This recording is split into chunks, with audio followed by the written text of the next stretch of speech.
And I think as a sort of as it went on, we kind of wanted to have songwriting in there, and the fact is that we sort of made the album very much sort of for us to enjoy as well as for other people to enjoy.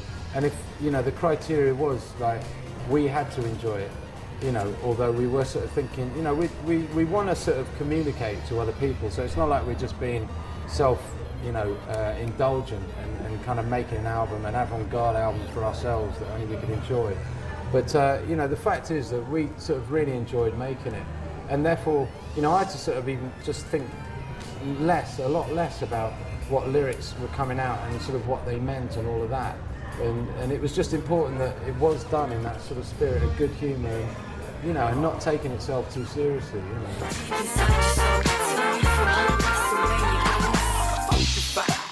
Yeah, she got humps to ride. Girl, can I bump your hide? You got this bumblebee stumpified. Boy, watch your mouth. I got the honey that'll turn you out. Sneaky, you better learn about. Not forward, backward. See these cute guys from around the way. All they do is bounce from girl to girl each day. Laying it thick, chatting about wifey. And you ask for a ring, quite dicey.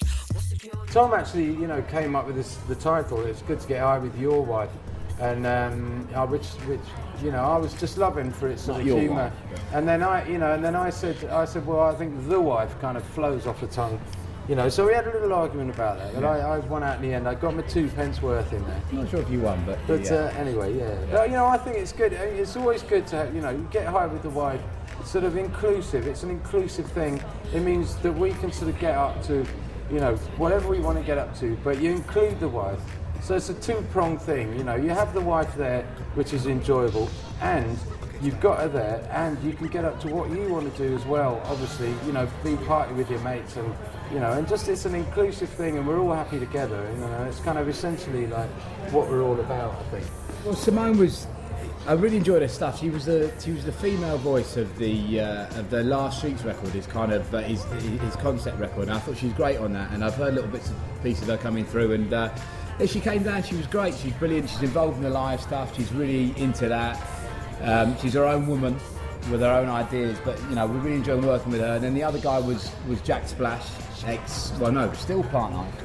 But we had him over for a few days. He was excellent. We put him up in the Holiday Inn in Old Street, and he was very good. He was all right with that? Yeah, he was fine with that. And we had 3 days, and we never saw his eyes. He always wore sunglasses, like, through the whole thing. But we always worked at night as well, didn't we? We did. Yeah. It's what he liked, JD and that night. And no, he was great. He was like a real hook machine. And what I loved about him is his sort of... We sent him some instrumentals about 6 months ago, and his reaction to it was instantly about the music. In fact, we never paid him a penny for playing on this record. He just sort of wanted to do it for the love. Apart from the Holiday Inn bills, did rack up after a few nights, but that was about it. So he's been brilliant, and I kind of, it's lovely when you're in the industry and you meet people like that. So a lot of love goes out to Jack Splash.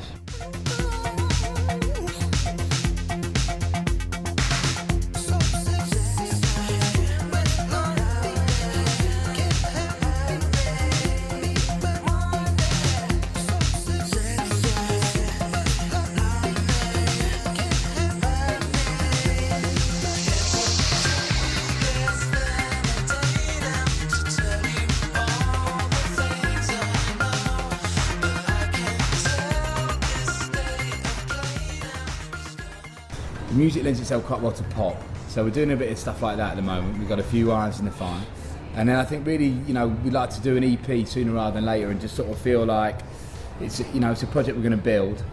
We're not anticipating overnight success, although we should have it really. But if we don't get it, we'll work at it. Yeah. And I think we sort of committed to it as a long-term project. I really, from my point, I really enjoy it. I've never really asked him, but he seems to enjoy it. I do enjoy it, and you know what about this is that I'm determined to enjoy it because I've got zilch expectation, because I've done stuff in the past that I've had every expectation of, and it hasn't happened. And what I'm sort of determined to do this time is just to enjoy the steps, and put one foot in front of the other, and to enjoy every move of it, Sugardaddy is the debut release on Tune Tribe Recordings, and that's exciting to be part of that. I think it's sort of we're an interesting state of flux in the music industry at the moment. I don't quite know where it's going to go. You know, with this album for us now, we're selling it on the site. I think we're getting 80% of the profits. So that's going to be about £8. It's all good. It's very artist friendly.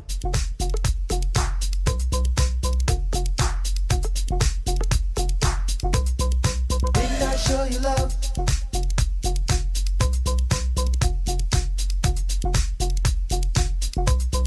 Didn't I give you love? It's an incredibly fresh record, and it's a really sort of fresh. You know, when I see it live, it all makes sense. I think it's get behind us, we're in for the long haul. Get this record, and you know, go on a little bit of a journey with us, because we're here for a few years to come, maybe 2.5, maybe 3. Don't want nobody to think that I'm with you.